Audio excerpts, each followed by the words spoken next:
welcome to Staff Picks, the podcast for movie nerds by movie nerds.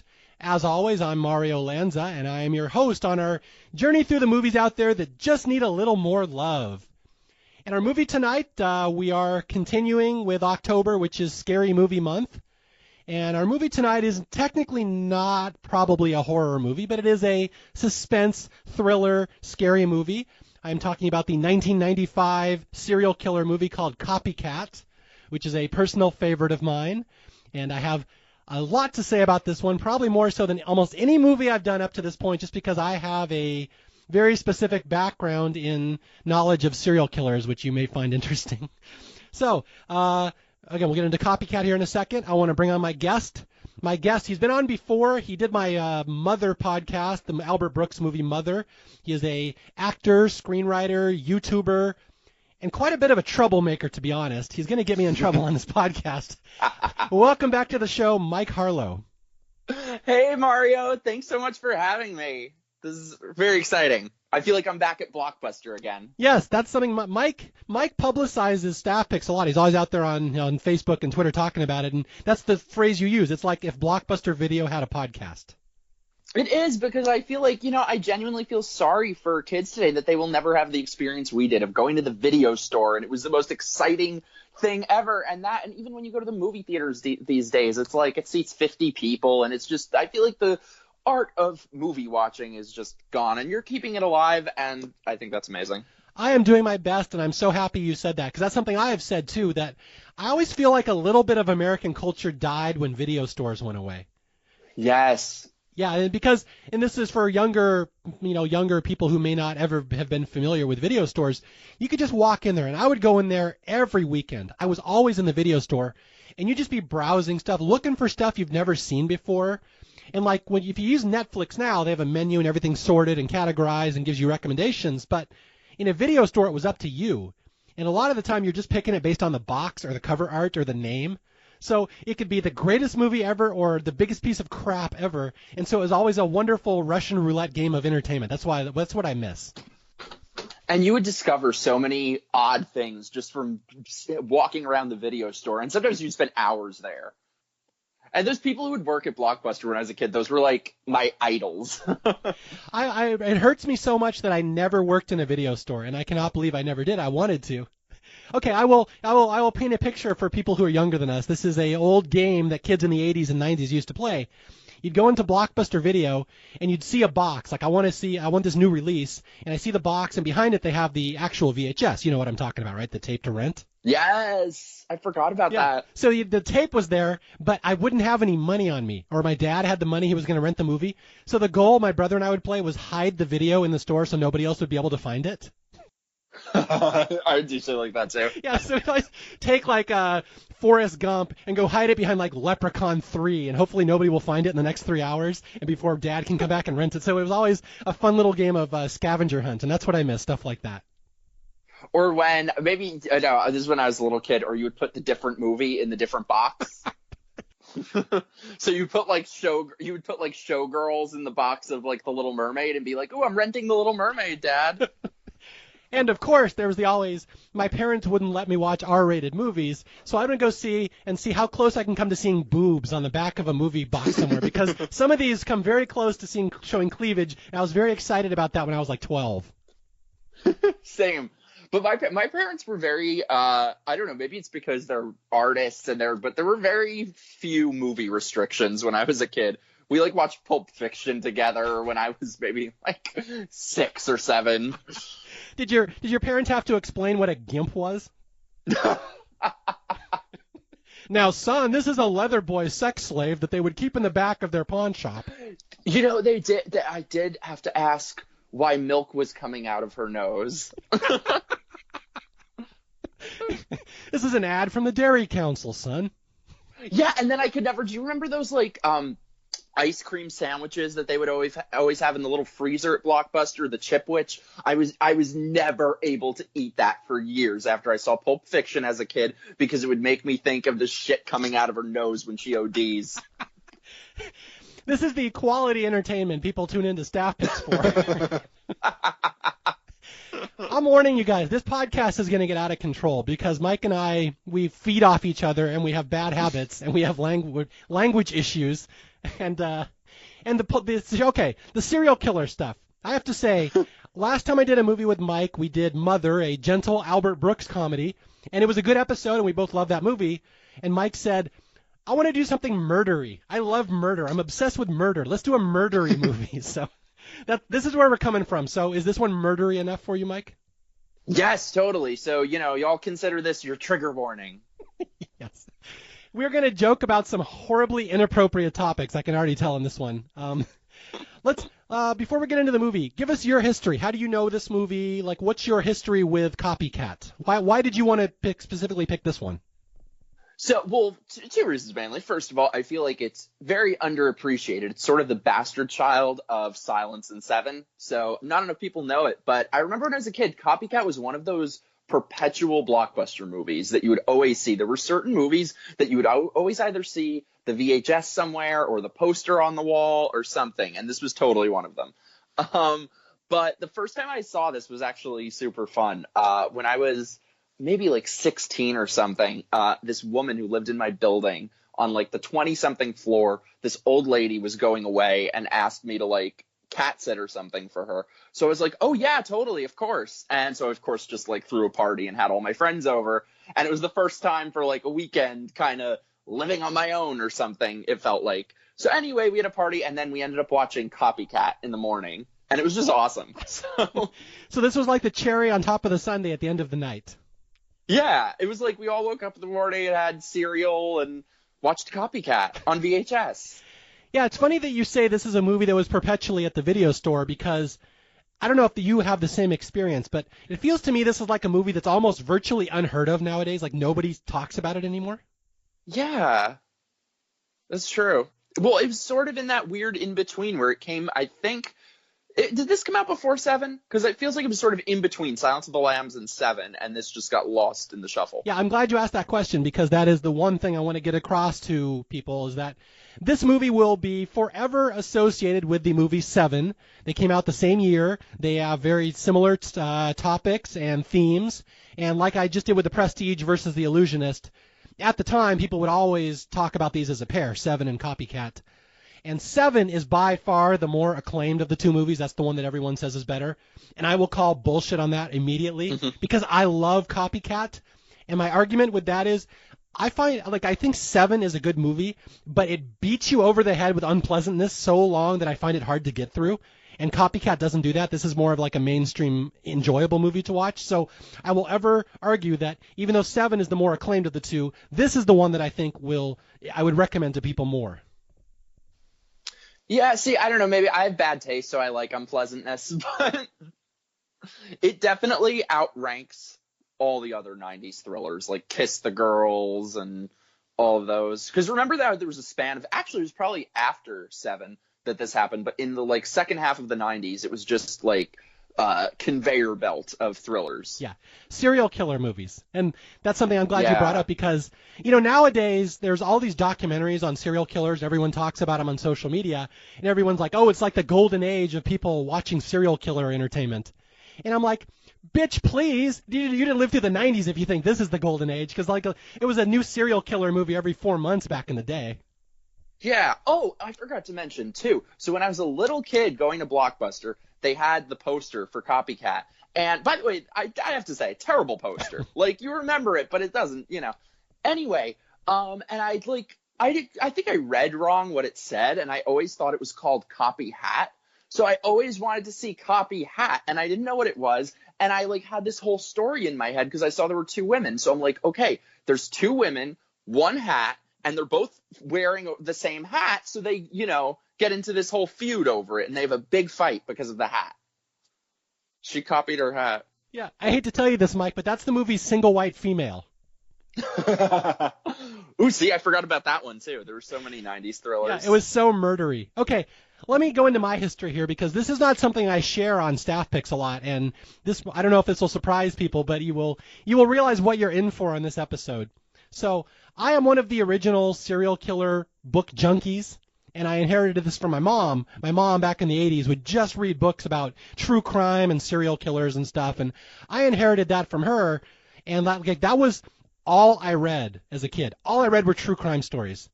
Like, I've read so many books on Ted Bundy that I know a guy who writes Ted Bundy books who uses me as a resource.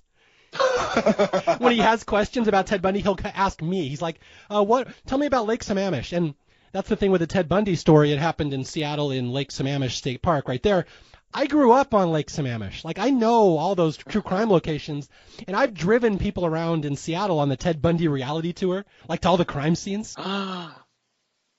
Oh my God, you are my hero. Can we go on like a murder tour? We will. Next time we're in Seattle, tell me to take you on the Ted Bundy tour. I'm going to go to Seattle now. There you go. Yeah, it's a good place just for that. Lots of serial killing up in Seattle. But what I'm getting at is that I have such an extensive background in this that my plan when I was in college is I wanted to be an FBI profiler. I wanted to do like Silence of the Lambs and work for the FBI and do criminal psychology. And the problem was in the 90s, they didn't have a lot of programs for that yet in college. There were only like 4 of them at the time, and so I was kind of SOL, and so I ended up going into programming, computer programming, the natural alternative instead. But nowadays, there's all sorts of criminal psychology, forensic psychology, all sorts of stuff in colleges across the country, and I'm a little jealous that I couldn't go into that because that is what I should be doing. That was my future plans, Mike, and it just never panned out. But at least you have the fond murder memories to look back on. I do.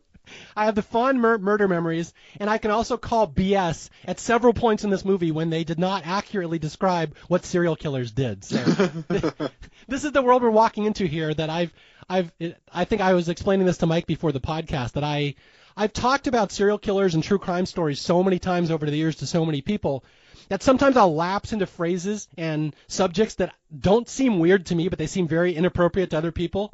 And like I'll just start talking about Ted Bundy and I'll bust out like a necrophilia trivia fact, and I'm like, wait a minute, that probably sounds weird to you, doesn't it? So that's the kind of topics we'll be delving into this one, and so I'm warning you ahead of time. See, I don't want to have friends who find talk of necrophilia to be weird. Yeah, who are these people that find that odd? I feel like that's a barometer of whether people can be friends with us or not. It's the necrophilia line right there. How you feel, pro or con? Yeah, because it ain't going to get better. It's all downhill from necrophilia. All right, so we'll just check off the little explicit box on iTunes for this podcast already. Okay, so when this movie came out in 1995, it's like, it's about a serial killer who copies other serial killers. And I'm like, here's my money. I will give you all my money. I will watch this on opening night because this is like a movie made for me because I know all this stuff. And there's actually a second thing about this movie that even makes it even more personal to me. You don't know this, obviously, but the opening scene in the movie, Mike, when there's all the students in the auditorium, you know that scene? Yeah. They had an open casting call for extras for that scene. No. I went to college at Santa Clara University, which is right by where this movie was filmed, and they had a casting call. We need a bunch of white male college students to come stand in the crowd. And I almost did it. I was going to do it, and I forget what happened. There was a basketball game I had to go to that night instead. What? But I should be in this movie. Half the people in that auditorium scene are people I know. You chose a basketball game over being in Copycat with Sigourney Weaver? You can't make me feel any worse than I already feel about myself. Okay, I'm sorry. So that was my chance, and it sucks because my dad has been in a movie. My dad was an extra in an Elvis movie. It happened at the World's Fair. He's a vendor. That's so cool. Yeah, my brother was an extra in there's one of these movies where like a talking gorilla goes to school in the 90s. I don't know what it's called. But my brother's like an extra in one of the classroom scenes. So everybody in my family has been in a movie but me, and this is the one I should have been in, and I turned it down. So it will haunt me until my dying day. I was an extra on The Good Wife, and I could do an entire podcast series on what a bitch Juliana Margulies is. All right, we'll save that for next time. We'll get a Juliana Margulies movie. Oh, Ghost Ship. So this is the 1995 serial killer movie, the one that's not Seven, but I will recommend to people way ahead of Seven just because it's less unpleasant. It's one of the rare movies that features 2 female leads, which is a big deal. And even better, it wasn't a big deal then. In 1995. Now it has to be. Yeah, you wouldn't have even thought it was a thing. It's like you got Sigourney Weaver and Holly Hunter are these 2 women who catch serial killers, and And there's a hilarious trivia fact, I don't know if you read about this, that Sigourney Weaver is about 9 feet tall, and Holly Hunter is about 2 feet tall. So almost every scene they're together, Sigourney has to be sitting down so they appear in the frame together. Oh, that is true. They're always sitting together. Yes, that's on the IMDb trivia page. See, I thought it was just because she was nuts and stuck inside. And the other thing I wanted to talk about this movie is that when it was billed, and people may not know this, when it was billed as Harry Connick Jr. as a serial killer. And going into it, you thought he was the lead. And for people who may not know, Harry Connick Jr. is a famous, what is he, a jazz musician? Something like that. Yeah, very famous, well-respected artist and singer. And he decided to go into acting, and he was in Independence Day and this in the same year. And this was like his big breakout. And they're like, wow, Harry Connick is a serial killer. He's like a nice guy. But as we go into the movie, we'll find out he is not the lead serial killer. They hid the real serial killer, this actor named William McNamara. Is that who that is? Why does it sound familiar? What else was he in? I thought, wasn't William McNamara the guy who was in Mindhunter and CSI? I don't know. I should know that. I don't. I just know this guy in this movie, this babyface actor, William McNamara. Yeah. I've never seen him in anything else. He's this perfect little babyface serial killer, but he was not included in the advertising. So when he shows up in the movie as the killer, it's kind of a surprise. I don't think he's really done anything else. He could be. I really hope he's not listening.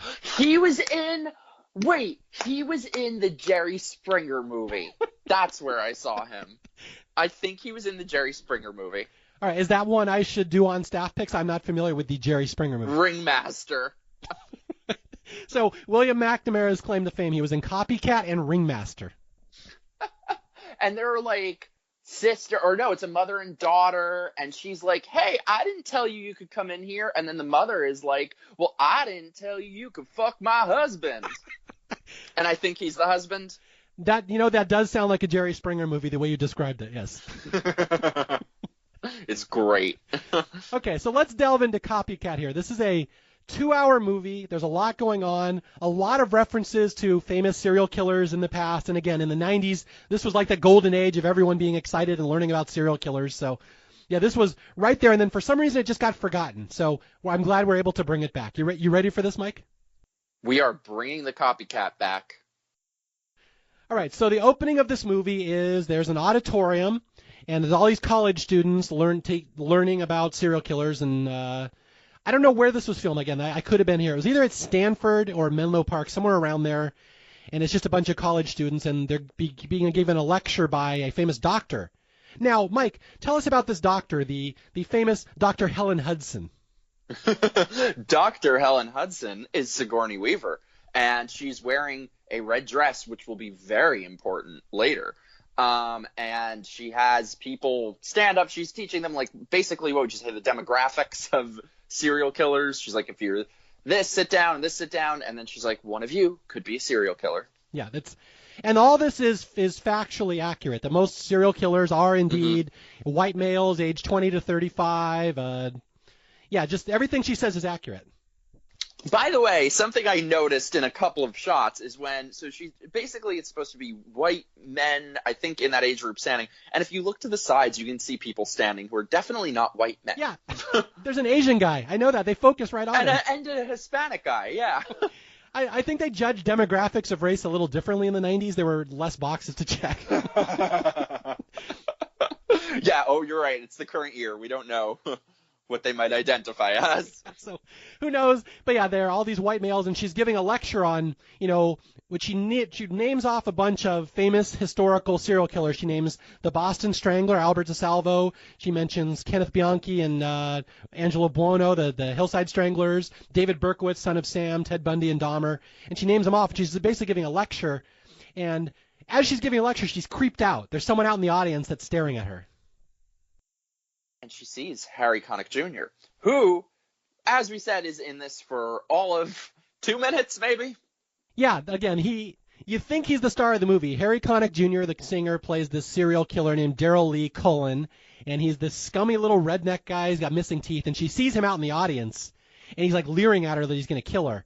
And he does the thing where he like slices his throat with his finger. Yes, the classic Harry Connick Jr. move. Yes. He was such a douchebag on American Idol, by the way. Oh, was he? I didn't see it. Was he like Daryl Lee Colum? Did he stab anybody? He just has this very douchey kind of vibe. He stabbed them with his critique. He stabbed their hearts and dreams. Now, did he stick him or did he shoot him? We haven't gotten to that yet, Mario. Okay. No spoilers. Okay. Yeah, people are going to hear that and be like, excuse me? So she's kind of rattled because she sees this guy out in the audience, Daryl Lee Colum, and we will find out a backstory that Helen Hudson goes around the country and she gives lectures to people about the danger of serial killers. She's like a psychologist, and she has recently testified against this guy, Daryl Lee Colum, who killed 2 people. She was the expert witness. He has claimed he's going to get out of jail and kill her in retaliation, and that's why she sees him in the audience and she's a little spooked. But she just brushes it off that it's like a vision. But it turns out it's not a vision, because guess who's waiting for her in the bathroom after the speech? Yeah, so she goes in the bathroom, and a cop is with her and checks it out, checks in the stalls, and nobody's there except one stall. He sees the feet of this woman wearing these fucking ugly shoes, and that should have given it away. The movie would have been over. It would have not existed if they would have just been like, those are some big fucking ugly shoes for a woman. Maybe we'll just wait until she's done doing her business. Well, I like to defend Helen Hudson here, is that she has spent years studying men and males and serial killers. Perhaps she's not aware of foot style or footwear choices of females. So I would give a little benefit of the doubt to the good doctor here. But she didn't think to look up above the stall. Yeah. Okay, so in pretty much the worst bathroom encounter a person can have, Helen is accosted in the bathroom by this guy, Daryl Lee, who is out to kill her, and he hangs her up by the throat with this really thin wire, and one of the more horrific scenes I can think of in this movie. Which, by the way, I think this is a very important question. Which is the scariest public restroom scene of all time? Copycat or Scream? That's a good question. I am not a fan of Scream, but the Scream one is pretty good. The Scream one, to this day, if I am alone in a big public bathroom, scares the shit out of me. And that's before I get in the stall. Then I go into the stall, and the Copycat scene scares the shit out of me. I'm going to throw out a wild card here, and I'm going to pull out of my butt Friday the 13th, Part 5, A New Beginning, where Demon gets impaled in the outhouse. Do you know I actually haven't seen most of the Friday the 13th movies? Oh, damn it. I just spoiled it for you. What a horrible horror fan I am. That's the one that and Hellraiser are the only like franchises I never got into. Well, that's more for my audience that knows Friday the 13th. I just referenced Demon in Part 5, so thank you, pulling that right out of my butt. Now I gotta watch that. It will change your life. It's a masterpiece. Which one is that? That's not Jason Goes to Manhattan, is it? No, that's 8. This is Part 5, the one with I can't believe it's not Jason. It's a fake Jason. Oh, fuck that one. I remember. I've heard about it. I haven't seen it. You've never even seen it, yet you hate it. Yeah. Okay, so, yeah, the good doctor, Helen, is hung up by her neck, and Daryl Lee is going to... Oh, yeah, because, wait, so he, like, lifts his feet up, he takes off the fucking ugly shoes, and it's really him. So he has this whole... Can we talk about, by the way, how the hell did he get in there with this entire setup? Because it's not like, oh, he just has a... Like, couldn't he have just, like... stabbed her or shot her or something, and he had a gun anyway, but like, what was he in there for 20 minutes setting all this up? Because there are wires and clips, and it's like this steel it's not a rope, it's like a steel wire. You have to remember, Mike, this is pre 9/11. So security was very lax. You could just walk in there with a bazooka and nobody would care. True. Yeah, that is a good question, though. How did he have 20 minutes to set up his cliffhanger rig in the bathroom? And so then anyway, so she's just like chilling there. She's hanging for a while, and it's like, how long does it take her to die?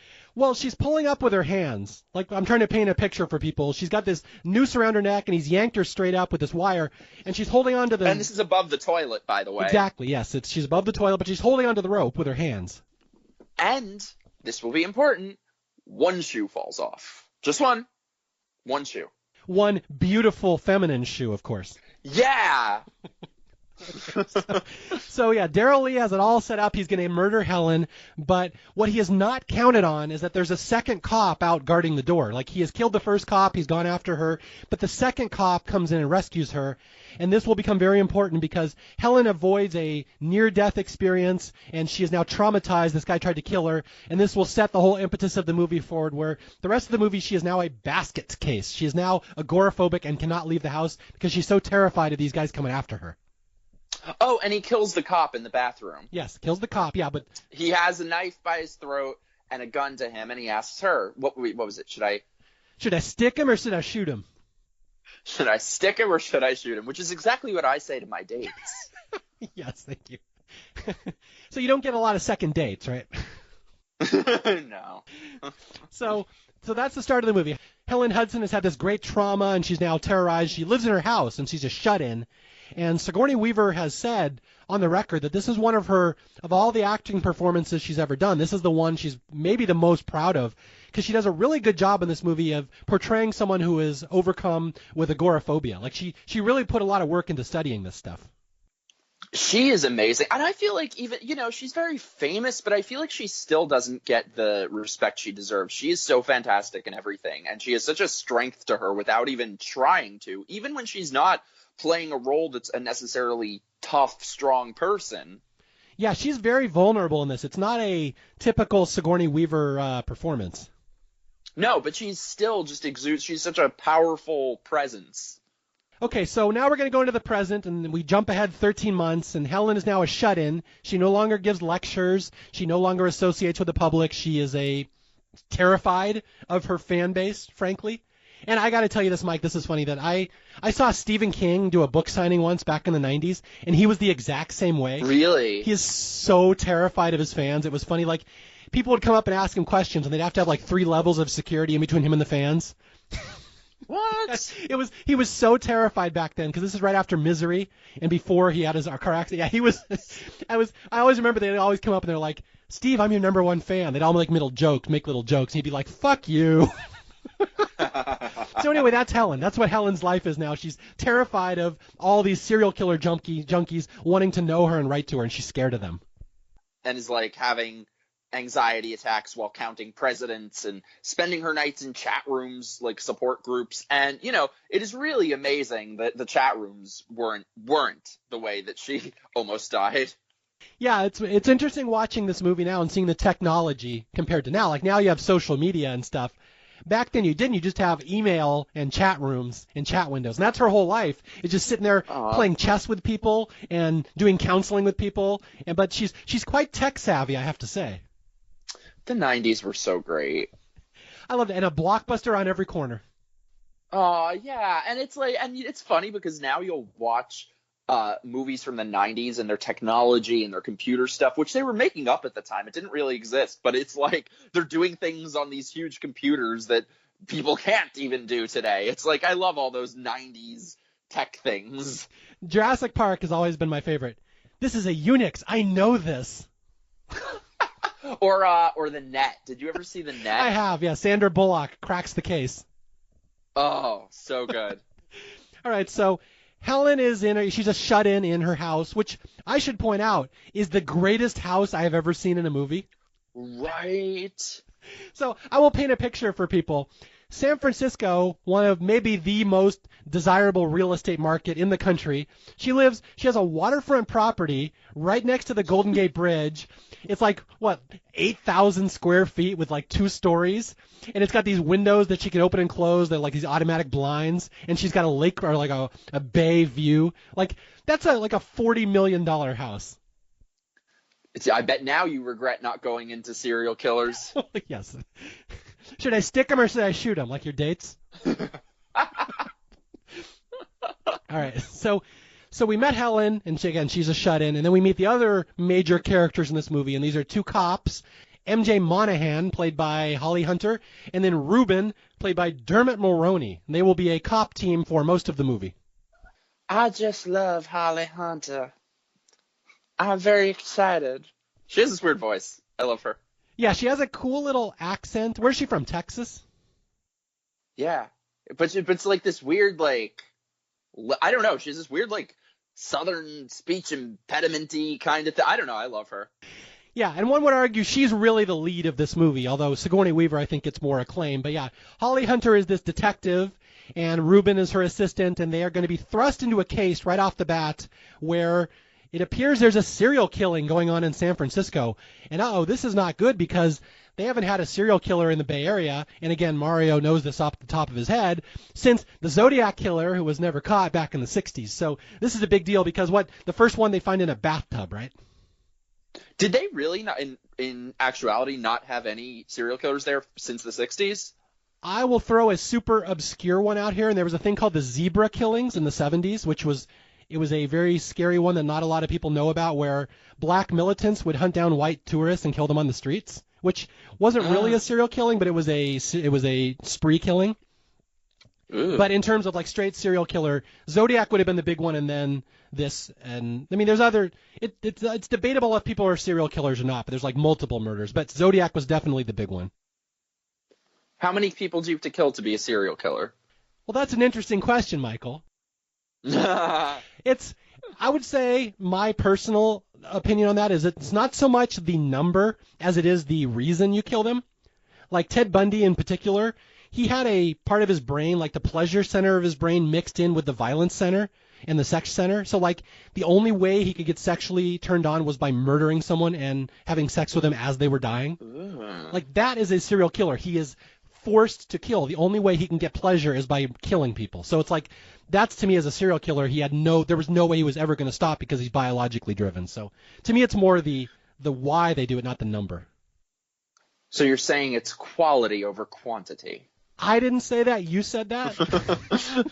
But yeah, like there's a serial killer in L.A. named the Night Stalker, Richard Ramirez, who yes. I would always argue wasn't really a serial killer because he didn't have to kill anybody. He wasn't biologically driven. He just wanted to be a dick, basically. Who can currently be seen on American Horror Story 1984. And he's the scariest, to be honest, because he didn't have a victim pattern. He would just shoot anybody at random. Was he the same as that show that they had, The Night Stalker? No, that was a different show. That was before he showed up. So I would argue he was not a serial killer. He just liked the attention and liked being famous. Don't we all? So anyway, yeah, so they found a body in a bathtub, and Monahan and Ruben go out and check it out, and it's this lady who's been in a bathtub, and she's posed. And they're like, that's weird. And what's happening in the movie is that this is the third killing in a pattern. This is the third victim, and all the media is screaming, it's a serial killer. And the cops are saying, no, it's not. These are not related. And this is very accurate to how these go down in the news. The public always thinks serial killer first. The cops always think that as last. So this is actually quite realistic how it would happen. Well, and they always fill that role of in every movie, the adults kind of saying, oh, no, it's not really happening. Until they have to realize 3/4 of the way through the movie, oh, yes, it is. Yeah, because cops do not like serial cases because they are a pain to do, and they usually go over multiple jurisdictions and locations, and so it's a pain in the butt. Cops do not want anything to be a serial killing. They just don't. Ooh, I love all these like murder facts. This is awesome. This is like, I feel like I'm at Disney World. Well, we're not even to the necrophilia part yet, so hang on. So Holly Hunter notices, she's like, there's a ligature around this person's neck. And she's like, has it been removed? She's like, was there a bow or something? Turns out the cops have removed this evidence. And this will become very important because what happens here? Helen, she starts calling in tips, right? Yeah. And it was something where it was a stocking that was on her head, and she knew that because it was, what was it exactly?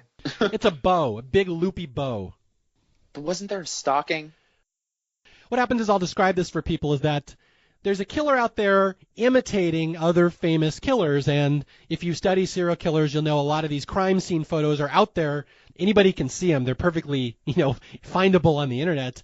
And so this guy is taking these famous crime scene photos of past killings, and he's imitating them. So what he's doing is he's imitating the Boston Strangler, right down to the way the body's posed, right down to the looping bow around the neck. He's just showing people, look what I can do. I can copy these famous crime scene photos.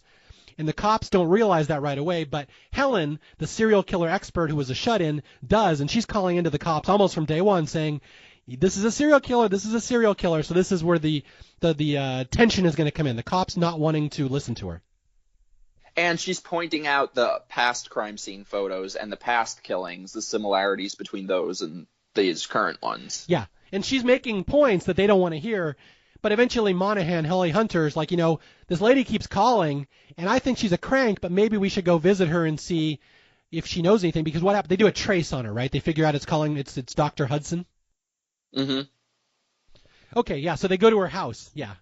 And it's like Sisterhood of the Traveling Murderers. Yeah, so we get the first scene with Holly Hunter going to meet Sigourney Weaver, and Sigourney Weaver is just a nutcase. She's like popping pills and drunk. She's like you on a weekend, right? Just a mess. I wish. I'm so bored. I'm passed out watching the fucking Muppet Show. Well, that's what Ruben is doing. They don't mention that, but Ruben is watching the Muppet Show as Holly Hunter's Monahan is grilling Dr. Hudson about these serial killings, and Sigourney doesn't want anything to do with it, right? She's kind of what would be the word? She's kind of confused. She wants to help, but she doesn't. She's conflicted. And this bitch is such a friggin' basket case that she can't even get her mail. Like, has a broom that she's like sweeping the mail into her house and having a panic attack while she does it. Okay, explain to people who haven't seen that. What is agoraphobia and why is it so troubling for Helen? Agoraphobia is when you're afraid to leave the house. So she's a total shut-in, hasn't left in 13 months.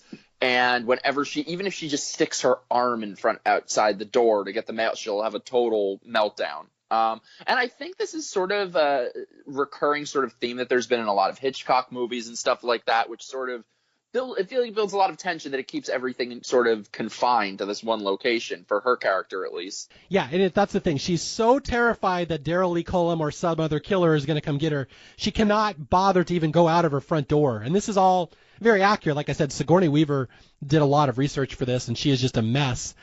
And so the first time they start pulling out the crime scene photos, she like literally passes out, right, out of terror. Yeah, she's amazing in this. They both are. Like, I really wish that Holly Hunter and Sigourney Weaver would do like buddy cop movies together. They need to team up again. I don't think they could fit in the same car. Holly Hunter would need like a booster seat. By the way, I feel like this would maybe be a good point that you would be a good person to ask about this. So I feel like this has sort of become a bit of a movie trope that is recurring, that you hear about a lot in different movies. Oh, it's a copycat. Do copycat killings happen in real life? Yes and no. Like, nowhere near as much as people think they do, because serial killers tend to have their own MO and their own signature, and they tend to be very proud of those. Yeah, if you're going to be a serial killer, wouldn't you want to be your own serial killer? I don't think they happen as much. Be creative? Well, like stuff like school shootings. That's the stuff you have to worry more about copycats, because that's someone who gets in the news. That's a one-time thing. But like, yeah, a Ted Bundy honed his act for so long, and like Gary Ridgway, the Green River Killer, had a completely different act that worked even better, but they wouldn't have copycatted each other because they had their own signature. Although there is one thing in this movie that is very accurate, is where they start getting cranks coming in and confessing to the crimes. Yes. And I think that does happen in real life. Yeah, too. They do. I've read a bunch of true crime books, and that's something the cops have to do in any big name killing or crime. They have to withhold some evidence because there's these serial confessors. They just come in and they want to confess, and it's the craziest thing. And like you see it in this movie. That's got to be its own sort of like mental illness. I bet you there must be some sort of term for that. It's along the lines of Munchausen syndrome, where you just like getting attention. Yeah. It's crazy. And I've heard that sometimes police will even, in the media, even include one or two like bits of false information, so that if they include that in their story, they'll know that it's not really them. Yeah, it's crazy the games the cops have to play. Like, you think solving a crime would be relatively straightforward, but there's all these little minds. Yeah, just for the crazies. Yeah, alone. You got to watch out for these crazies that will confess to every crime. And I just want to throw out a little trivia fact. I know when Gary Ridgway, the Green River Killer? No, who's that? Okay, he's not in this movie because he had not been caught yet in 95. He was the big one in Seattle that killed way more than even Ted Bundy. But in 95, he was still unknown, so they didn't put him in the movie. But during his crimes in Seattle, he sent confessions to the police with details that could have fingered him, but they didn't believe it because there were so many confessions coming in, they couldn't pick out which ones were real and which ones weren't. Wow. So, where was it that happened? Seattle. This is all up and down Seattle by the SeaTac airport. This guy would just kill prostitutes and street girls. Shit. Yeah, so that's the issue that Monahan and the cops are running into. They get these people confessing to these crimes. They got reporters saying it's a serial killing. They're like, no, it's not. Meanwhile, they think it probably is. And now they realize Helen Hudson is weighing in, and she's like a celebrity. They go to her house. They show her the crime scene photos. She passes out, but she's got like a little manservant, Andy. Oh, wait, and we forgot to mention that they, I guess, included the possibility that she could be one of those crazies. So they did that same thing where they put false information and false photos in with the ones that they showed her. And, of course, because she's this brilliant whatever, that she picked up on it right away. And she was like, oh, I'm being tested? You got to do it. Even for the esteemed Dr. Hudson, you got to test her. Even for friggin' Dr. Helen Hudson. So, yes, I was talking about her manservant, Andy. She's got like a little servant that does all her chores and stuff. Yeah. A very typical 90s gay. I feel like 90s gays weren't allowed to have their own lives. They were always like caretakers or sidekicks. Just a little satellite who was rotating around Dr. Hudson at all times. Yes. Although him being gay actually does factor into the movie later, so I can't just brush that off. It actually becomes part of the plot point later. See, I'm not only being a bitch. So they leave these crime scene photos, and Andy says, well, I'll make sure Dr. Hudson sees them. And so Dr. Hudson eventually comes around to the fact, all right, I have to at least help him out. I keep telling him it's a serial killer. I better at least do some research. So she picks out which crime scene photos are the same guy. She's like, these three are the same guy. This one's not. And this is where she blows their mind. She's like, this guy's doing the Boston Strangler. He's imitating the most famous East Coast Strangler of all time. And because they're in San Francisco, the cops don't know that. Oh, I didn't pick up on that. I thought they were just not as smart as her. Yeah, but she would know this stuff. But yeah, Boston Strangler, very infamous. One of the first modern serial killers, although there's a lot of controversy over whether the guy that was accused of being it is actually the guy. I don't know. People might want to look up on that. There's a lot of controversy over DeSalvo. Yeah. I didn't know that. That one, a lot of people do not agree that he was probably the guy. What happened to him? Was he like arrested or put to death? He went to jail, I believe, and I know he died, but I think he died in jail. Oh shit! I didn't know that. I don't know. I'll give people a little homework. Go research that. Yeah, I got to keep a list of all the serial killers I got to look up. Oh, we've just begun in this podcast, Mike. Don't worry. Yes. So Sigourney Weaver says this is the Boston Strangler, and she pulls out these famous crime scene photos of the Boston Strangler. She's like, he's doing it right down to the last little detail, the way the bodies are posed, the way everything's set up. And Monahan and Rubin are just blown away. They're like, wow, like I had no idea. And she's like, it's weird. She's like, these guys usually have their own MO. This guy's copying someone else's MO. I've never seen this before. And what's going to happen is the guy's going to start doing other serial killers. That's what they're not ready for. Yeah, I think at least when I first watched this, I expected that it would be one serial killer that he would follow through with and copy them. But no, we're getting like the greatest hits. It's the greatest hits, although they screw up the two at the end, the most famous ones. I will gripe about that when we get up to Dahmer and Bundy.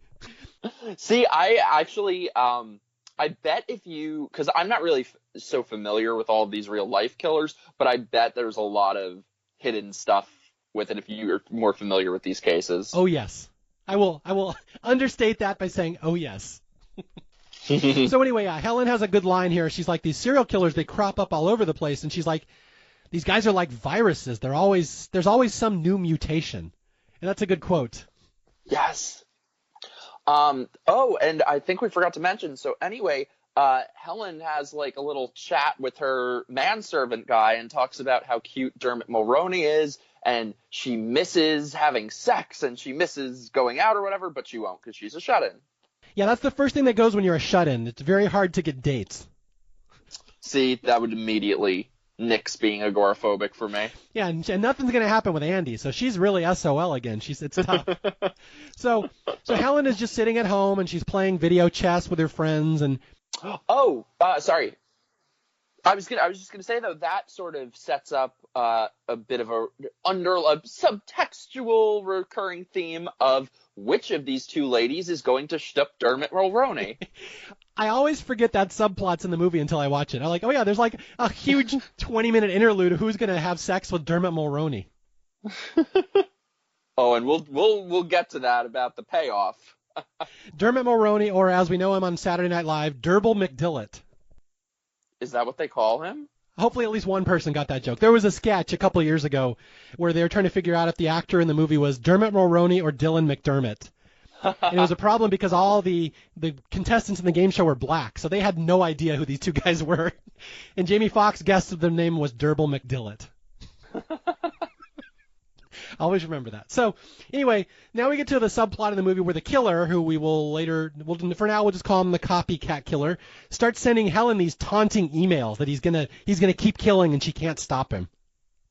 Is this where he sends her the thing? This is the girl in white. This is probably the creepiest scene in this movie. Oh, by the way, also before that, so Helen, I never quite understood. So Helen is like in the shower and going through her house and going through her closet, and then she comes back in her room, and laid out on her bed is the red dress that she was wearing back when he tried to hang her.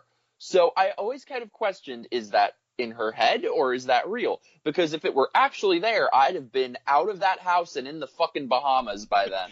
Well, remember, she can't leave the house, so she can't do that, so she's screwed. But yeah, that is a major subplot, and one of the things that Helen has her little sanctuary. Like, her house is her safe place. And the killer in this movie will repeatedly break into her house just to creep her out and scare her. So he's basically just toying with her, and like he's doing all these things. He lets her know he's been there, and then he starts sending her emails on her private server. But she doesn't friggin' do anything. Like, that's what I don't get, is she's this brilliant doctor, and she doesn't do anything. I'd have been so out of there. But again, where's she going? She can't leave the house. Oh, that's true. See, that would have gotten me over my agoraphobia real fucking fast. I do not feel you have the full respect of the agoraphobic here, Mike. But yeah, so she starts getting this email, and this is the creepy one, and this is the image that I love from this movie, is that he has found this girl, the killer, has been videotaping this girl in a park. There's this, like, Summer of Love retrospective festival going on. He videotapes her, and he superimposes a skull over her face, and then the whole skull deteriorates into worms, and he's saying, I'm going to kill next. She's next. I'm killing her tomorrow. So it's a very, very creepy image. It's so 90s. It's like, do you remember all of those 90s movies and shows where they would make these little, like, flash things on their computer? Like, Clarissa Explains It All was the king of this. I was going to say, I'm not entirely sure he could have done this animation in 1995. Right? And also, so it has this, like, skull on her face. Oh, and it's labeled tomorrow.afi, tomorrow, so he's going to kill her tomorrow. And, you know, not to be derogatory, but he's filming her at this, like, Greenpeace, Peace and Love festival. If you have to murder someone, it might as well be at the Greenpeace Love and Peace Festival. Yeah, I mean, if she turns up dead on the ground, they're not going to notice for like 2 days. Having seen these festivals before. Yeah. But Helen is furious because now the serial killer is taunting her, and she goes to the cops. She's like, you led him to me. Like, I was safe here in my home. Now this guy's breaking into my house. He's sending me emails. And she's got a line here. She's like, I'm their damn pinup girl. They all know me. They all collect clippings. I'm the fucking muse of serial killers. Which I always, don't get me wrong. Love for Dr. Helen Hudson. All the respect for Dr. Helen Hudson. However, I always interpreted that little monologue of hers as a little delusional. Because it's like, these nutjob serial killers, do they really know all that much about, or are they really thinking about you that much? Maybe this one. But. Well, I mean, we're led to believe she's probably written like 20 books on serial killers. That's how she can afford this house. Yeah. But they don't say that. I always thought she was a little sick in the head, though. I mean, she's on pills. You can't really trust anything that comes out of her mouth. She's a mess. Exactly. So this is where we finally meet our killer, that he's now taunting Helen that he's going to kill somebody tomorrow, and we finally flash forward and see him in his home life. And again, you think Harry Connick Jr. is going to be the killer because that's how they build it, but no, it's this guy William McNamara, plays a guy named, Peter, what's his last name? Oh, what the hell is it? Oh, I should have this in my notes. Peter Foley. Peter Foley. Yeah. And he's just like some baby-faced guy. He looks like somebody who would be named Peter Foley. The typical Peter Foley-looking person. And he's just like the baby-faced guy. He's married. He's got a wife. He's kind of henpecked. She kind of nags him. And he's just like this typical suburban guy. You wouldn't know he's a killer. And then he goes downstairs, and he's got a death lab in his basement. See, I would know in 2 seconds that he's a killer because, first of all, anyone who has those glasses is a serial killer. He has those, like, who was it that had those glasses? Was it Jeffrey Dahmer or No, not Ted Bundy. Was it Jeffrey Dahmer? Yeah, Dahmer definitely had glasses. But those glasses. So that was part of his copycatting. He bought them off eBay. Those are Dahmer's glasses. So anyway, those two, then he has this whole, like, friggin' torture chamber in his basement, and the green peace and love girl is strapped down with a bag over her head. Yeah, this is one of the more horrific scenes in the movie. And again, this movie isn't especially graphic, and it doesn't beat you over the head with nastiness like Seven, but this is about as nasty as it gets. The girl tied up. You have got such a bug up your ass about Seven. Because there's like 99% of the world thinks Seven is the better of the two movies, and I'm the one holdout for Copycat, so I must bring down Seven. This scene ticks me off a little bit. So anyway, though. So he has this plastic bag taped over her head, and he taunts her that he pokes like a tiny little air hole in her mouth. And then you see him inject this like blue liquid in a needle, and then it cuts away. And I'm like, I'm sorry, I wanted to know what the blue liquid was and where he's going to put it. Yeah, see, that's one of those things, if you know a lot about serial killers, you don't want to know that, because I know exactly what he's doing. Tell me. The Hillside Stranglers love to, I will apologize to anybody who's squeamish. The Hillside Stranglers love to torture their victims by injecting Windex into their veins. What does that do? It's apparently the most horribly painful thing ever. You have ammonia going through your bloodstream, and they just love to hear their victims scream and be in pain. What does that do? Did they get, like, it just hurt? Like, fuck. It was just just to be assholes. Really. Does it do anything? Why Windex, though? Does it, like... I don't know, because those guys were chemists, and a lot of the serial killer books leave out these little facts like this, but I happen to know that's a Hillside Strangler thing. They loved injecting people with Windex, just like Jeffrey Dahmer would inject people with battery acid into their brains just to see what happened. Oh, what happened? Oh my God! Now I want to know what happened. Wow, this is a very educational podcast. By the way, I just Googled it. It's the first thing that comes up. I just shot up 6 milliliters of Windex. Am I going to die? Yeah, and that was a Hillside Strangler thing. What Jeffrey Dahmer did is he wanted people to be his sex slaves, so he'd inject acid into their brain, basically hoping to lobotomize them, and they would never have a individual thought again. They'd just stay there, and then he would get the ratio wrong and he'd kill them accidentally. But that's what he was trying to do. What a fuck up.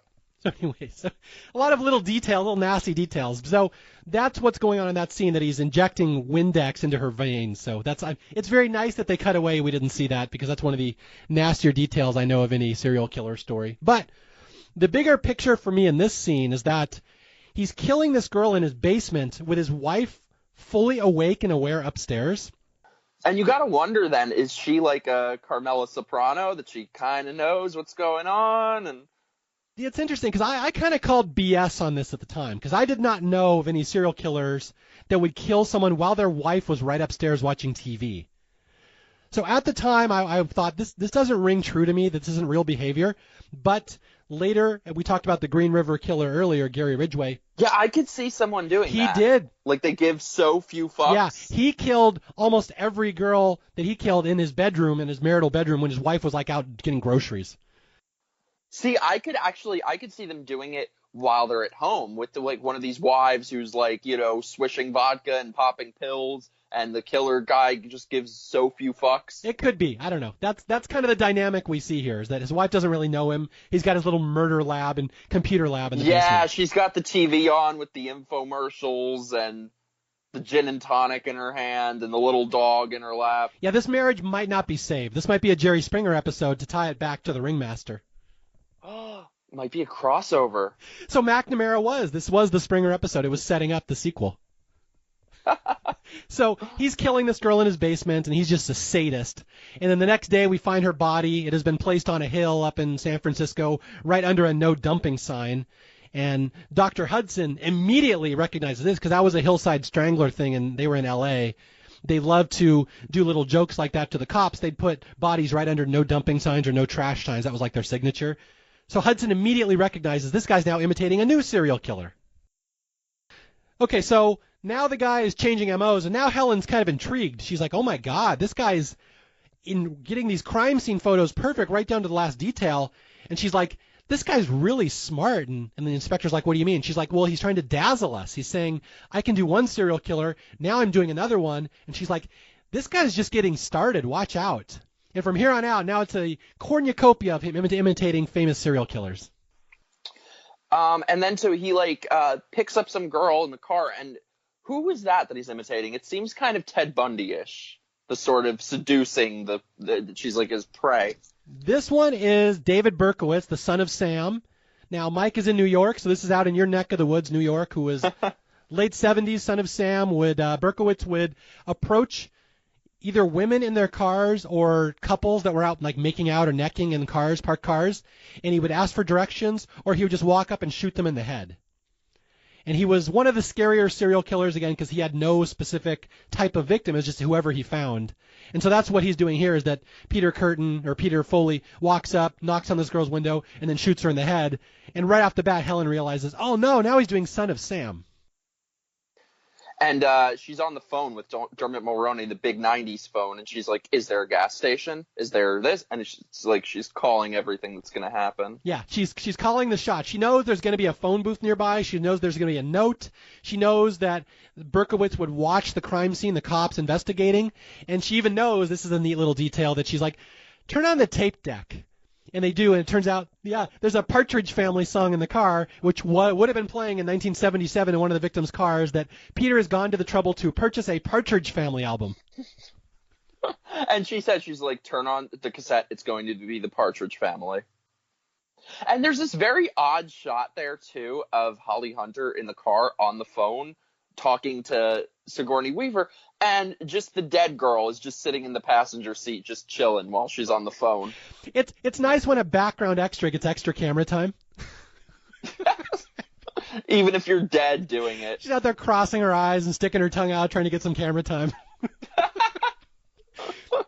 So Peter Foley has now moved on to his third serial killer, and now it's getting more intense because he's increasing the pace. Now he's speeding up. And Helen starts getting more emails from him. He sends her one like it's a bride. He and her are going to get married or something. I kind of forget. There's a lot of taunting going on here. Yeah, and so she needs to get guards to stand outside her home that she never leaves. And these guards, of course, Mike, are first class, top of the line guards. They never leave their post, right? Oh, they're great. They're great. They're almost as good as a mall cop. Peter is sneaking into her house at will every single time he wants. He will consistently outfox the guards. They're the worst guards ever. Yeah, this is not exactly the A-Team. These are like the John Benet cops. He's doing John Benet. He got the actual cops. Yes. That's his copycat. Same skill level. His Boulder copycat here. All right, and this is where there's a note at the Berkowitz son of Sam killing directed towards Helen Hudson, and it spells out what he's going to do, who he's going to kill, and now he's personally in bringing her into these crimes. Although this is kind of a weird scene, like it's like a police song, right? Yeah. So and there's this very strange shot of like them playing. So he leaves a note of police song "Murder by Numbers," and the cops are just sitting there listening to it with the lyrics on the board. And it doesn't go anywhere. Like I always remember, that's it's a profound moment in the movie. They crack the case, but no, it doesn't go anywhere. It's just No, it's supposed to be though. It's shot like it is, and they're all sitting there stone-faced, and the scene just goes on of them watching it. All right, somebody arrest Sting. Oh, I'm all for that. Okay, so things are escalating, and they're no close to catching the killer, and Helen's giving them like a psychological profile on this guy. She's like, he's a white male, 20 to 30 as always. He's copycatting, like he's getting the fame that he wants, he's getting the power that he wants, but she's like, there's something you should know about him. Like all this stuff he's doing takes technical skill, these emails, these crime scene replicas. So he works in something very technical, something very specific. He's a very smart man. And we do see that Peter indeed works in a DNA lab? Yeah, some sort of lab. Yeah, and that's important because we forgot to mention when he did the Hillside Strangler killing. I don't know if you know this. There was 2 Hillside Stranglers. There were 2 Hillside Stranglers? Yeah, they were cousins, and they would both. Was that wait, was that like by happenstance, or did they plan, or there just happened to be two hillside stranglers, and then they were like, "Hey, cousin, you doing this too?" What a coinky dink. They like bump into each other. No, it was this guy Angelo Buono was the serial killer, and his cousin found out, and his cousin was intrigued, and he was lured into the world. Kenneth Bianchi. So, but they would. In the movie they say, there was two types of sperm found in the victim, the hillside strangler. Peter was able to do that because he works in a DNA lab. He has access to sperm samples. That's how he made it look like there was two killers to replicate the hillside stranglers. And I think there could have been a more interesting way for him to get that effect. It's a 2-hour movie. We don't need too many sperm extraction scenes. I think this already happened, that we might have missed this, but so there were a couple moments, like we said, where he's in her house taunting her, and she's just opening and closing the blinds because the guards are useless. But then it leads to the best moment of him taunting her in her house, where I think she's in the shower, and she gets out, and she's getting into bed, and there are bugs everywhere. And then there are more bugs, and there are more bugs. And she's like, where are all these bugs coming from? So she sees them congregated in one place. She lifts the sheet, and there's, I think it's her book, right? No, it's Daryl Lee Cullum's book. Oh, that's right. And there is Daryl Lee, Harry Connick Jr.'s book with a very special bookmark in it, a finger. There's a severed finger in the book, which, talk about giving someone the finger. Daryl Lee Cullum, the killer from earlier in the movie who hung Dr. Hudson, apparently has all these disciples that people write to him in prison, and this is I hate to say this, very accurate to life. Really? That serial killers in prison are like celebrities. They get so many letters. I have heard the Unabomber, Ted Kaczynski. Like, if you get a handwritten letter from Kaczynski, every one of his other fan club members has to know about it because they all document who he writes to because it's like a big deal if he even writes back to you. They're all like this. Wow. They must be the people writing that, because who was it? Or I think there were multiple ones of these serial killers who get married in prison to somebody who's not in prison. That's every one of them, I think. Yeah, who was that? There was one of them who was like a well-known one. I think it was also one of the or both of the Menendez brothers. But that's a separate thing because the Menendez brothers should be out of prison, I will say it. Taking the hardline stance, the political stance here on Staff Picks. Those parents had it coming. But yeah, Richard Ramirez got married to a groupie. Ted Bundy got married to a groupie. It's amazing how much action these guys get in prison. It's crazy. Jeez, more than I do outside of prison. Because all these women feel bad for them. Oh, I'll be the one. Is that what it is? Yeah, they feel bad, and they think they can change his ways. Ted Bundy's just misunderstood. When he caves women's heads in with a crowbar, he didn't mean to do that. He just wasn't hugged enough as a child. It's crazy, because this is what really happens. That's got to be another kind of sickness, like the people who falsely confess. There's a lot of mental illness involved in this whole subculture. Yes. Yeah, says the guy who takes people on the Ted Bundy reality tour. So Daryl Lee Cullum has these disciples, and he tells them, he's like, this Peter guy is apparently one of Daryl Lee's disciples. And Daryl Lee has said, take this book I wrote, and autographed it to Helen, and give it to her. And Peter has snuck into her house, put a severed finger in it, and left blood all over. So Helen, of course, is a little freaked out, but there's the plus on this, Mike. If there can be a upside to a severed finger, now she knows. He gave her the finger. Yeah. Now she knows Daryl Lee Cullum is involved, so they have the video chat with him. Which, I mean, did he really have to be involved? Like, she was already so freaked out by him that she doesn't leave the friggin' house, so of course he has to be involved. Well, we do get Harry Connick some screen time here. This is his one big scene. He must have spent all of a day on set. Yeah, and this is a fun scene. It's a video chat where he's in prison. A 90s video 90s, chat. yeah, it's very good quality for a 90s video chat. I'm always on Staff Picks for 90s video chats. They had the one in Mother with the video phone. So Daryl Lee is moving his head to the side. He can't get in frame like in Mother. Daryl Lee, just sit there. Just sit there. Don't move. Still me, Mother. So yeah, Daryl Lee now faces Helen Hudson for the first time since he tried to kill her. Still me, Helen. I hope someone gets that. That's a good joke, but no one's going to get that. That is a callback.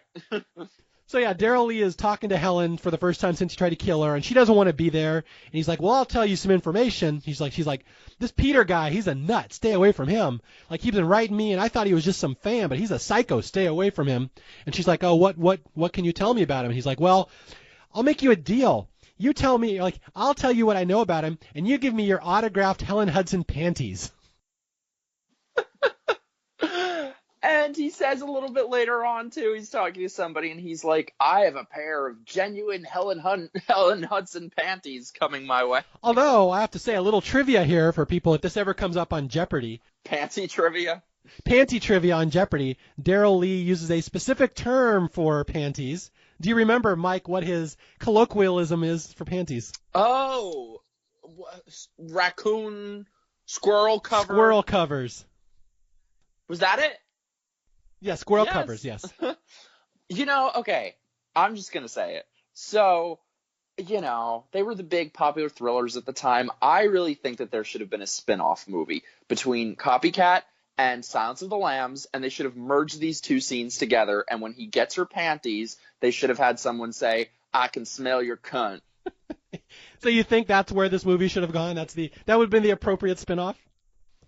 Come on, he's copycatting. He should have copycatted Buffalo. Oh my God, you could make a whole franchise out of this where he copycats movie killers. That would be so good. This is going meta now. Now he's copycatting other movies that were out at that time. Yes. He's going like The Hand That Rocks the Cradle. He's Peyton the nanny. Oh, I would so be for. Oh, she is amazing. She is delightful. Like, maybe it's just I hate kids, but so when the nanny threatens children, you like that? That's a crowd pleaser. She is on my list of like women I'd turn straight for. She's at the top of it. I do have to say a quick little plug. The Hand That Rocks the Cradle is one of the funniest Staff Picks movie episodes I've done. So if you enjoy this one, go listen to that one. That one's really out of control. That movie is seriously underappreciated. I preach the gospel of The Hand That Rocks the Cradle to everyone. Right there with you, my brother. Actually, I wanted to bring this up because maybe it's just me who calls it this, but I feel like there's an entire subgenre of thrillers that I call the crazy bitch movies. Those movies where you watch it and you're like, ooh, bitch is crazy. So, does this count as a crazy bitch movie? Copycat. It's a crazy guy bitch, but bitch is crazy. He is crazy, and Helen Hudson is a little off her rocker at several points in this movie. So true. I don't know if this one really counts because she's our hero, but this probably does not. I would not put this in the same category as The Hand That Rocks the Cradle. No, those are more like the male-female stalker ones, like Enough or Fatal Attraction. Yeah, Single White Female, again, another good one for that. Yes, that is a great crazy bitch movie. The 90s were the apex of crazy bitch movies. Okay, so again, Daryl Lee has all these disciples, and he says, these people out there will do stuff for me, and he tells Helen, I'm death and life to you, Doc, which is a good quote. Another thing I should say to my dates. You have to date doctors first, or that won't be in context. So now we get the unnecessary murder scene in the movie. The movie goes off the rails a little bit here for a moment. Okay, well, I'll sum it up. I'll let you describe it for people. But all throughout this movie, MJ Monaghan, Holly Hunter, has had this heroic sidekick, Reuben, played by Derbil McDillott. And he's trying his best to keep up with her. He's just like a rookie cop, and he does a good job, and he's in love with Helen, and he's nice to Helen. And now he's going to die for no apparent reason. And she's in love with him, Holly Hunter. It's like a whole triangle. There's another guy. Who's the other guy? There's another cop. It's like a whole triangle of love. Yeah, the Will Patton cop.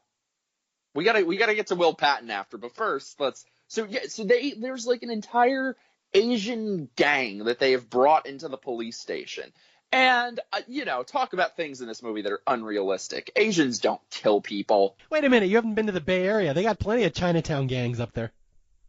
Really? I thought it was like Asians and Jews. Don't they have better things to do. There's evil Asians, Mike. I'm just pointing that out. But yeah, we have a whole subplot here where this Asian gang is being arrested, and one of them grabs a gun in the police station and shoots Reuben, which is always interesting. It's an interesting storytelling choice when a major character is killed by an NPC, a non-player character. We lose Ruben for no reason here. And it's kind of Holly Hunter's fault. It is. I guess that's from a storytelling perspective. It's kind of a choice that she could have saved him and she failed, and now she's lost confidence in herself. And also, this calls back to a scene from earlier in the beginning where the two of them are at the shooting range, and she sort of admonishes him for not being more conservative in shooting people. But she should have listened to him, because that's what she should have done. She should have just emptied bullets into this bastard, because she got one shot in and got him to the ground. And if she just would have shot him again, then Derbil McDillett would still be alive and with us. Terrible. That was the one choice, the one chance Helen would ever have for sex again, and he's now dead on the floor next to a box of donuts. Oh, by the way, am I the only one because we had this slow motion shot of the donut hitting the ground, and I find that so tragic. I always just want to be like, no, someone grab the donut. Somebody save the donut. Yeah, I don't care about him, but that's food abuse. Well, okay, Mike, here's the good thing about that scene. You could go to a donut shop right now and get a copycat of that donut. Ooh. Okay, so Ruben is dead, and now Monahan has lost all confidence in herself as a peacemaker, that she turns in her badge. She gives up. She's like, I can't solve this case. My partner's dead because of me. And the commissioner's like, no, you're a good cop. Stay on the force. And so she's going to get one last chance to redeem herself, and that's what's going to come. But first, we have to talk about the Jeffrey Dahmer scene here. Well, I was going to say we need to talk about the Will Patton cop. Not that he's all that popular, or not that he's all that important in this, but he's also someone who I think is underappreciated, and he is always in these crazy bitch movies also. So, yeah, in this movie, he's other cop. He's the cop who's not Monahan or Ruben, and he's always hitting on Monahan, and apparently they used to date. So he's other cop, but yeah, he's played by Will Patton. Mario, have you heard of a movie that is out now called Boarding School? I have heard of it. I don't know much about it, though. Oh boy, do you guys need to see this movie called Boarding School. So he's in it. He's the lead. It is the most ridiculous thing I've ever seen. It's like this evil boarding school, and there's cross-dressing, bondage, S&M children. Wow. It is the most ridiculous movie I've ever seen in my life, with Will Patton. Does he play one of the children? Are you kidding? This guy is one of those people who was just born a 40-year-old man. He came out of the womb with a tie and a cup of coffee. Paul Giamatti. That's what we just talked about him the other day. Yes, that should be called Paul Giamatti syndrome. Okay, so all the serial killer Peter guy has killed all these people. Now he's going to escalate up to Jeffrey Dahmer, who from my experience was the craziest of all the serial killers. He was the one who only killed guys, and it was because he was lonely and because guys would love him and leave him, and he didn't like that. So he wanted male sex slaves that would be in his apartment for all time. He'd kill them. He would store them in his refrigerator, and he would inject acid into their brain and eat them. Oh, good. He did eat them. I mean, not good, but he did. I mean, good, I was right. Good for him. Yeah. So he did eat them, correct? Yes, this is our first cannibal killer, Jeffrey Dahmer. Oh, good. We have, some diversity. But he didn't go the full copycat, I guess, because he does not, as far as we know, eat anyone. That's my gripe here. This is not a Jeffrey Dahmer killing. No, maybe that got left in the deleted scenes or something, but there should have been a scene where he eats him. Yeah, they did not go full Dahmer here. So to set it up, it's Helen's gay manservant, Andy, and again, gay becomes a plot point because Jeffrey Dahmer killed guys in gay bars. And so he sees Andy in a gay bar in San Francisco, and he drugs him, slips something in his drink, which is what Dahmer would do, and then he takes him out and strangles him. And the last thing we see Peter pulling out a hacksaw, which was very typical for Jeffrey Dahmer because the head was coming off. But this is my gripe with this. And then the next scene is just a body floating in the headless body floating in the. Yeah, see, again, it cuts away. Yeah, you see Andy's body floating in the lagoon, and that's not what Jeffrey Dahmer did. Jeffrey Dahmer didn't behead people and put them in the Bay of San Francisco. If Jeffrey Dahmer killed somebody, that bitch was going in the freezer. He would save it for later. I mean, not to joke, but yeah. He would have little food containers. That's exactly. Just like Debbie Reynolds. That is the crossover movie that we need. So we need Andy's head with a little protective ice coating on the top. Yes. The protective layer. So that's my gripe with this movie, that Helen's like, oh my God, he's doing Jeffrey Dahmer, but he doesn't do Jeffrey Dahmer. He just kills a guy and cuts his head off, which I hate to say is kind of typical to mini killers. That's not Dahmer-esque. So I'm saying they kind of dropped the ball here on the Jeffrey Dahmer scene. See, it's like, so what you like about this movie is something I find a little frustrating about it. It always sort of stops short of really going there. Like, he should have been eating people, is what I'm saying. He should have been eating people. Yeah, see, then you're the movie 7. Now you become unpleasant. Like I said, this one's more toned down it's not super unpleasant. They just kind of hint at the details. But yeah, you were right. They pull their punches quite a bit here. Yes, there are punches that are definitely being pulled. So Helen's servant, Andy, has been killed, but now she realizes what the pattern is. And this is where we learn the order of the killing. She puts 2 and 2 together, that Peter's played the audio of the speech the night she gave she was attacked, and she's listing a bunch of serial killers in her speech. She says, Albert DeSalvo, Bianchi and Buono, David Berkowitz, Dahmer, Bundy. She's like, he's following the order in my speech. And this is why he keeps bringing her into this crime, because she's part of it too. It's her speech. He's going through her list. And this is where the shit's about to hit the fan. She's like, oh my God, he's about to do Ted Bundy. So then on a separate note, we cut to Holly Hunter, and they find where they put together the wedding picture that he had sent her with them together, and they like do stuff with it with all their 90s computers. And so they find his house. So they go to his house. They have all the SWAT team. They have the Silence of the Lambs green vision. It's awesome. So they go in and they see the wife, and she's dead. He has killed his wife. Now he's just a jerk. Right? Although you skipped one important thing there, how they get to his name. Is because Helen says what he's going to do is Ted Bundy, and he says Ted Bundy's MO was he drove a VW Bug, and he would appear to be injured. He'd go to college campuses. She's like, do a search of everybody who has a VW Bug in this general area, and that's how they eventually get him on a VW Bug license search, or a registration search. Talk about punch buggy. Although, I have another gripe with the accuracy of the serial killing in this movie here. Tell us. Well, because she says, he's going to do Ted Bundy. And she's like, Peter keeps saying he's going to kill 3 people in one night. Ted Bundy killed 3 people at Chi Omega one night. That's his signature. That was not Ted Bundy's signature. Again, you're talking to the Ted Bundy expert here. Is that Bundy... What was Ted Bundy's signature? Being hot? Well, yeah, being hot. Yeah, that was... No, he would drive around in a VW Bug. He'd go to college campuses. He'd have crutches or a cast. He would get a girl to carry his books to his car. Then when they were in the dark, he would sneak up behind her and crowbar her from behind. The only time he did anything like Chi Omega 3 times in one night is when he was so drunk and disoriented and off his game, he just went crazy and didn't even care if he got caught. So it's like, to hold that up as the signature Ted Bundy killing is not accurate at all, and I call total BS on Dr. Helen Hudson. You can't question Dr. Helen Hudson. Oh, I fucking can. See, I told you she's a little delusional when she's saying she's their inspiration and their muse and their goddess, see? I think you're right. She's crazy. I told you. This bitch ain't playing with the full deck. It's an unreliable narrator. She is. Maybe this is like all in her head. Never happened.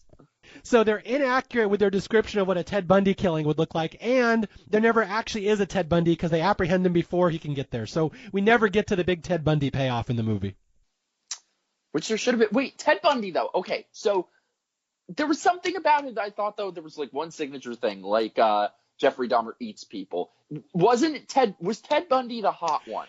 It is, but there's another term that would be far more accurate that I used many times back at the start of the podcast that would be more accurate to Ted Bundy. Oh, that was Ted Bundy. He fucked them. He's the necrophiliac, yeah. No. And they tend to leave that out of most Ted Bundy books and biographies and stuff. Yeah. Wouldn't that be like the talk about burying the lead? Wouldn't that be like the first thing you would say? I will say this very gently because we may have delicate audiences, but... Oh, I'm sure, yeah. Like any delicate, fragile butterflies are still listening. Ted Bundy could only be turned on by women who were dead.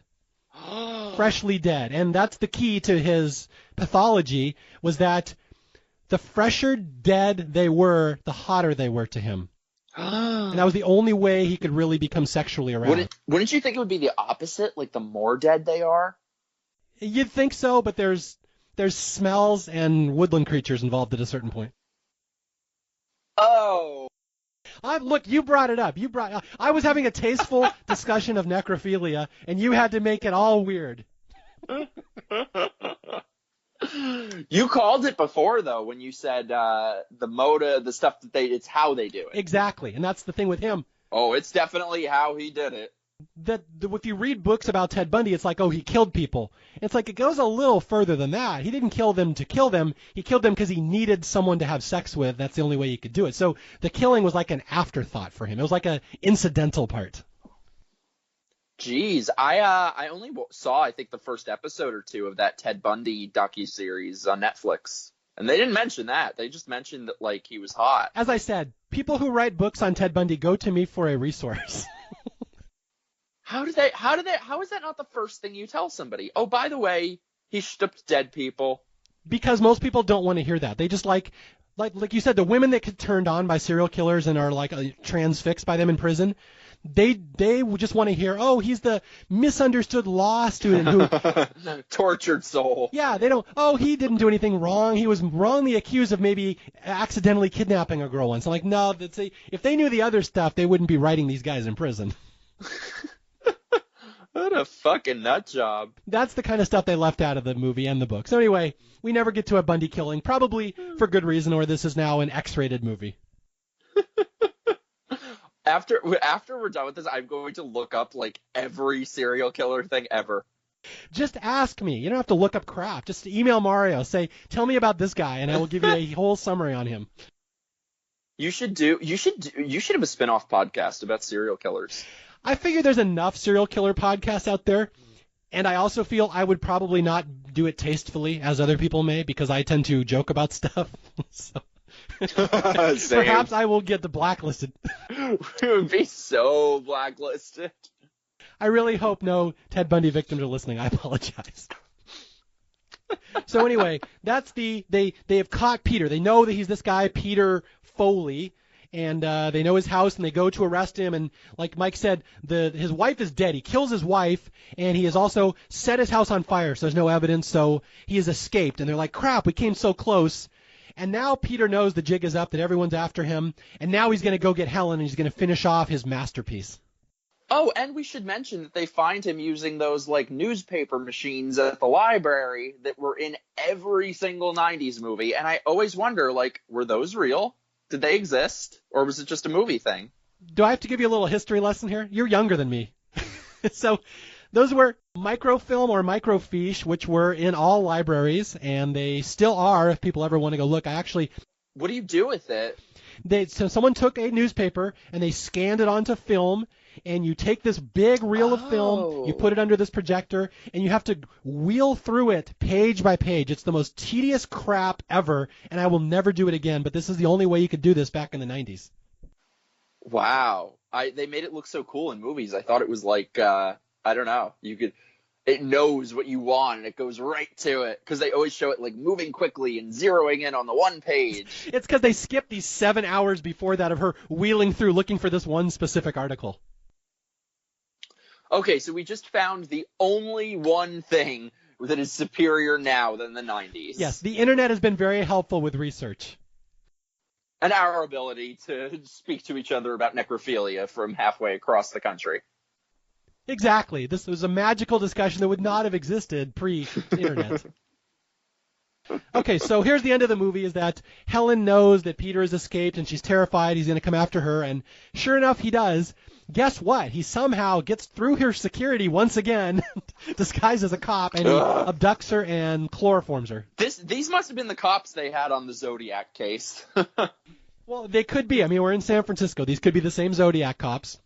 Yeah. So he chloroforms Helen and drugs her and knocks her out. And basically what he is going to do, and this is kind of how this movie comes full circle and gets really interesting, it kind of gets meta on itself, is that his final killing, his final copycat, he's going to copycat what Daryl Lee tried to do to Helen at the very start of the movie. He's going to hang her again in the bathroom and recreate that entire horrible torture scene.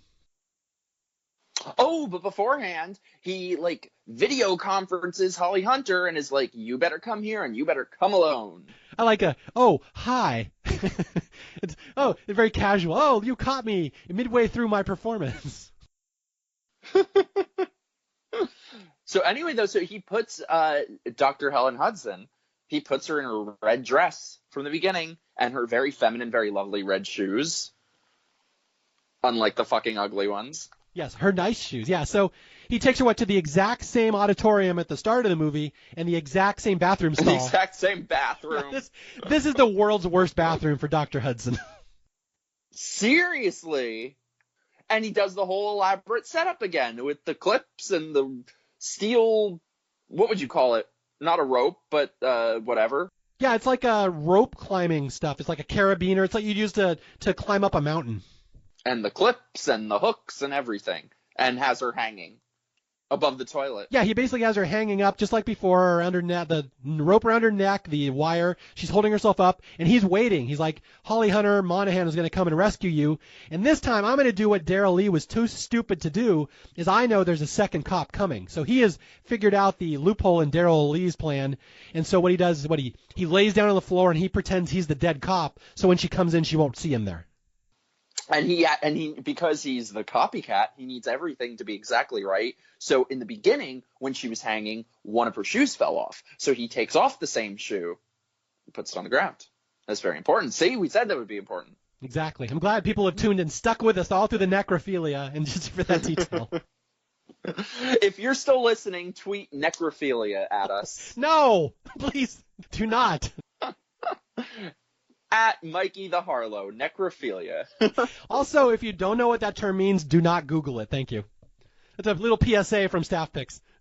Only Google it in Google Images. God damn it. Sorry, I'm like ruining your podcast. This is going to be my second and last appearance. I will never be asked back. We were family friendly up until this. Okay, so Holly Hunter comes in and she tries to rescue Helen. This is the big finale set piece of the movie. And this is a pretty intense scene where Holly Hunter comes in the bathroom and Helen is hanging up and she's all beaten up and bloody and she's strung up by her neck. And Helen can't tell her that dude on the floor that's dead, that's not a cop, that's the serial killer, because she's got tape over her mouth. So Holly Hunter is trying to find out where he is, and he comes up behind her and grabs her, and this is where we recreate the famous scene from the beginning of the movie where Peter's like, what should I do? He holds a knife to one side of her throat and a gun to her head. He's like, should I stick her or should I shoot her? Stick her or shoot her? He does a very good, Harry Connick impression there. Also, I feel like we should mention, we see this here and in the next scene, and also we saw it earlier, that, Foley, the killer, he keeps repeating that, like, almost the only thing he ever says is he's like, bitch. And he just keeps repeating, he's like, bitch, bitch. It is almost as if it's like how Lena Dunham thinks that men speak. I was going to say that because I remember the first time I saw this movie, the last 10 minutes is just, this little baby-faced William McNamara singing, bitch, better stop, bitch. And it's like, it doesn't really ring true coming out of his mouth. It's like a little boy using grown-up words. Yes, and he did it earlier in the bar, too. Like, somebody, like, walks past him and he's like, bitch. Well, I guess that's meant to just portray he's a little twerp. He has no authority over anything. He's just a little copycat. That's what Helen starts mocking. Anyway, I'll get to that. So he's about to kill Monahan just like he killed the cop at the beginning of the movie, but she somehow overpowers him. Little 2-foot Holly Hunter overpowers the serial killer in a cop uniform, and she fights out of his grip, but then he shoots her. So all of her's not. He blasts her in the chest twice. Aww. Poor Holly Hunter. Yeah. As he screams, bitch. I want to make that my ringtone. Bitch, bitch, bitch, bitch. Yeah, Holly Hunter has failed to save Helen, but I'll give you a little spoiler. She's wearing a bulletproof vest, so she's okay. Which we'll get to my feelings on that in a minute. I have thoughts. All right, let's wrap this up here. So Holly Hunter's down. She's been shot, and McNamara is going to go over there and stab her and finish her off and make sure she's dead. And this is where Helen does a really cool move. I always forget this is in here, where Helen is going to do something to thwart the copycat. What is that? Dr. Helen Hudson, in all of her all-knowing, brilliant, genius, pin-up girl glory, realizes he's a copycat. He needs everything to be perfect. He needs everything to look the same, right? So she gets her other shoe to fall off, because that does not match how things were in the beginning. Yeah, that's really cool. I always like that little plot. She just takes her other shoe off and basically because in real life, Helen Hudson in the first attack did not hang. She was being held up by her hands. She kicks her shoe off and she starts hanging herself. She's going to sacrifice herself just to fuck up his little homage, his canvas art. And he gets all mad. He's like, bitch. And he goes running over and he has to cut her down. So it ruins everything because she ruined his canvas art. Which, why wouldn't he just put her shoe back on? Well, because, yeah, he could, I think her weight was pulling her down so hard he couldn't figure out how to do it and he panicked. Oh, okay, so that's true. He cuts her down, and then there's a little struggle on the ground. She frees herself, and he's going to, finish her off. But a great Sigourney Weaver move here. She pulls a little shard of broken glass that is broken from the window, jams it right into his knee, which is a great moment. It's so good. But I always wonder in that, because they do that a lot in movies, that someone will stab someone with glass, and I'm like, wouldn't that hurt? Wouldn't that hurt your hand? I think it would, but at this point, I don't think she cares. She's been beaten up and chloroformed. True. What have you got to lose? There may be some Windex in her. We're not entirely sure. Oh. So she stabs him, and they have a little tussle, and she starts running outside. She's trying to get away from the serial killer. Well, you forget, too, that, she was passed out and went from her house to here. So she hasn't been in, the great outdoors in over a year. So she climbs the stairs, goes to the roof, opens the door, and then, holy shit, it's outside. It's fresh air. Who would think that would be worse? It's the great shaky cam footage here where the camera gets all wobbly and she can't be outside. So she's trying to get out there and she can't. And then Peter comes behind her and he's taunting her. He's like, bitch. And he's like, I guess I cured your agoraphobia, which is a weird line. That's a weird line to deliver. And I've never liked that line, the way he screams it. Why not? It's just an odd thing to taunt somebody with, the word agoraphobia. That's not a taunt that comes rolling off the tongue. I don't know. I thought it was better than bitch. They had to give him something else to say. You have to give him a backup catchphrase. It's like Woody. You pull his string, and something else has to come out every once in a while. So anyway, sorry. Yeah, so he's chasing her, and he's about to kill her, and Helen turns around, and she's going to fight him. She's like, put up your duke. She's like, I'm sick of you, pathetic little twerp, copycat, impotent little limp dick. And he's like, shut up, I'm going to kill you. But she's going to stand up to him, and then right before he can take her down and kill her, okay, here you go. You have a gripe here, but Monahan is back, and she saves the day by shooting him. So, just for the record, Mike is groaning over the happy ending where the women live. I'm just pointing that out. And now, feel free to bring forth your gripe why you hate this. Okay, wait. We got to paint a picture for you. So it is the exact same thing that you would think it would be, that he's about to shoot her, and you hear the shot, and you hear the gun go off, and then, he was shot. And then you see the reverse, the camera turns, and it's Holly Hunter. She's really alive and shot him right in the nick of time. It is a Holly Hunter ex machina. What bullshit.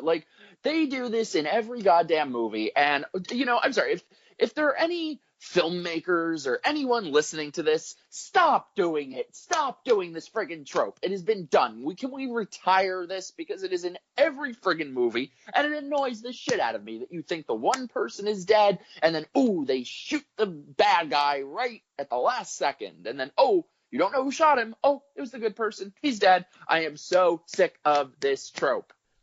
Okay, so let's unpack that for a second. Tell me I'm wrong.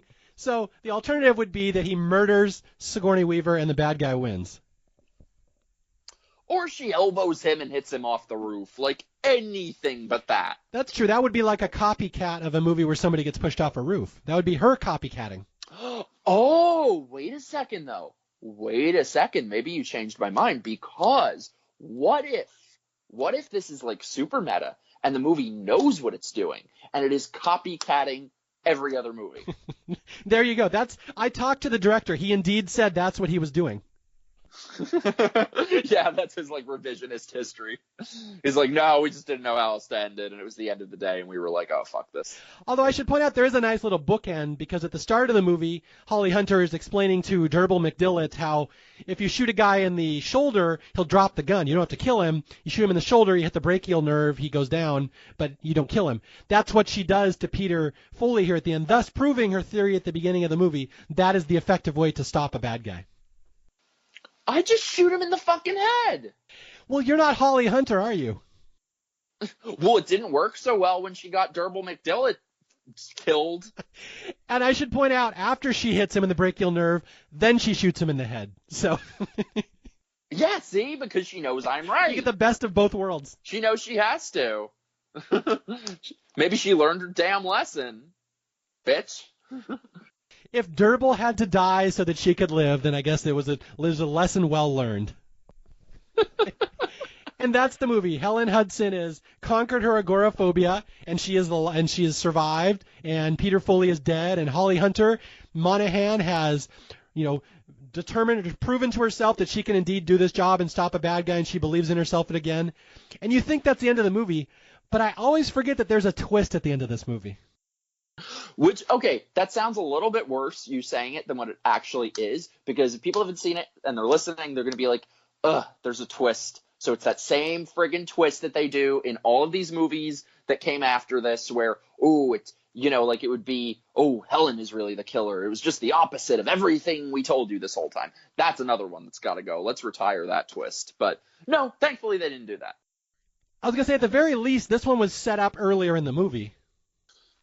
Yes. So we cut to Harry Connick Jr. in his second minute of screen time in prison, and he has other disciples writing to him. Like Dr. Helen Hudson said, the virus continues mutating. So Daryl Lee is the one who created Peter Colum and said basically start doing this and kill her. And that didn't work. So he's like, you know what? I'll just go to the next guy down the list because all these psychos are writing to these serial killers in prison. Daryl Lee goes right down to the next guy on his list and says, Peter failed, but you won't. Here's your instructions. Here's how you do it this time. It'll just go on and all the copycats. Thus reminding us at the end that the evil is still out there, nothing has been stopped, Daryl Lee will not rest until Helen Hudson is dead. And the movie ends on a very disturbing close-up of Harry Connick's ugly face. Oh, that face. Ugh. That's what you want the last shot of your movie to be, just a zoom in on every pore on Harry Connick Jr.'s face. And there are many. I bet you he's a necrophiliac, because who else is going to shtup him? And you don't even know what kind of ugly-ass shoes he's wearing. If I ever saw him in real life, I would just be like, bitch. So anyway, that is our tasteful coverage of Copycat, one of my favorite serial killing movies out there, even though, A, it happened in the middle of a bunch of other serial killing movies that all got remembered better than this one, and B, the Ted Bundy and Jeffrey Dahmer stuff is not very accurate, and it really bugs me because they did so well with the first three serial killings. So it's always stuck in my craw that they just phone in the two most famous ones at the end. They don't actually make them accurate. Well, so Mario, where would you rank this in terms of 90s murdery thriller movies? Oh, boy. I'm here to ask the tough questions. And the two that I've done on staff pick so far, this and The Hand That Rocks the Cradle, are my two favorites. Oh, Diane the Rocks the Cradle is like number one for me. I don't know if they're the best movies. They're just my favorites. I recommend them to everybody. Mm-hmm. I would put Silence of the... I know this is a very pedestrian answer, but I would definitely put Silence of the Lambs at the top. Wow, that's a brave choice, picking the best picture winner for your top. I know, but that's one that's actually... You disagree... Well, you're going to be all contrarian and disagree, but... No, it's good. None of them are better than Silence of the Lambs. You are totally the person of I knew that band before they were famous. I liked them until their more mainstream stuff. Yeah, well, I mean, Silence of the Lambs is the best, obviously. It's the one that won Best Picture. And although I should argue, it's hard to say that Copycat is a horror movie. It doesn't really fit my October horror theme, but no. Silence of the Lambs is a horror movie, and this is basically Silence of the Lambs. So I disagree with that. People who say it's like a horror movie that won Best Picture. No, it is a thriller. Yeah, a horror movie is different. Yeah, It is a thriller. The Exorcist was a horror movie nominated for Best Picture. it's funny with those psychological thrillers from that era. Like I love Silence, I love this, I love Hand That Rocks the Cradle. Even Seven I do like, just not as much as this one. But for every good one, there's ones I don't think are that good. And there's one Pacific Heights with is that the one with Michael Keaton? Was that Melanie Griffith? Yeah, Melanie Griffith and Michael Keaton. I don't think that one's very good. Yeah, and there were all of those, like, there was a Sharon Stone one, and there was, what was that Sharon Stone one that was ridiculous? And then there were, oh my god, and then there were all, like, the erotic thrillers. There's a lot of body chemistry and and the Madonna one. What was the Madonna one? I hate that I know that was called Body of Evidence, but I did see that in the theater. Yes, I saw that in the Evidence. theater. Oh. Yeah, there's a lot of bad, like even Single White Female. I like the idea of it better than the execution. Oh, I love that movie, but it's trash. Yeah, and there's one called Raising Cain with John Lithgow, where he plays a guy with multiple personalities. Then there's all those shitty, the late 90s, like, Ashley Judd ones were horrible. There was one of hers that I love. It is so much fun, but it is so trashy. It is like a big budget Lifetime movie called Double Jeopardy. Wait, now you're bringing in Lifetime movies? That's not fair. No. It was a theatrical movie, but it might as well have been. It was the, like, highest budget, basically, Lifetime movie ever. Have you ever seen that? I have not. I do not. You haven't? Oh, you guys, tell Mario you want a staff picks number 3 for Double Jeopardy. So anyway, yes, this is our foray into the late 90s serial killer murdery movies. And yeah, Copycat is one that I wish it got a little more love because I really think it's well done and it's got good acting performances, and especially Sigourney Weaver, who I think really does a great job in it. Oh, she's amazing. Now you've got me laughing at William McNamara screaming bitch with no authority behind it. Now I'm going to laugh at that every time. I need to rewatch that now. I just want to play it on repeat, bitch. So anyway, anything else you have to add before we sign off this tasteful discussion of necrophilia and Windex and all that? And bitches. Sigourney Weaver is amazing. Holly Hunter is amazing. Watch Boarding School because you will not believe your eyes. Copycat is great. 7 is much better than Mario will tell you that it is, but it's great. It's good, but I don't recommend it for everybody, just because I don't think everybody can get through that movie. It's just the one scene, kind of, I feel like, that's gross. Maybe 2. I know I'll get a lot of hate mail. I mean, you don't see the box. I'm not even talking about the box. I'm talking about Sloth. The guy Yes, in the bed. that's a nasty, horrible, that's jump the one. scary Yeah. scene that's just not fun. Yeah, that's one of the few movie scenes I have to, like, watch through my fingers. Yeah, so you'd think they would have cut away at that scene like they did in this movie, but no, they don't pull punches in 7. No. But see, in this one, there are the punches being pulled. But it's okay. We still like it. Okay, yeah, and again, I just want to thank you for stopping by, and I will try to have you on for another trashy, murdery movie, because you are such a horrible influence on me, and it's always a lot of fun, so thank you. Thank you so much for having me, dude. You're the best. And again, my name is Mario Lanza. This is Staff Picks. If you need to reach me, you can reach me on email at staffpickspodcast@gmail.com or on Twitter at Mario J. Lanza. Until the next time, I'll be out there looking for more movies that deserve more love, and I'll try to find somebody interesting and fun to come on and talk about them. I'll talk to you guys later. Bitch. I knew we were going to do that.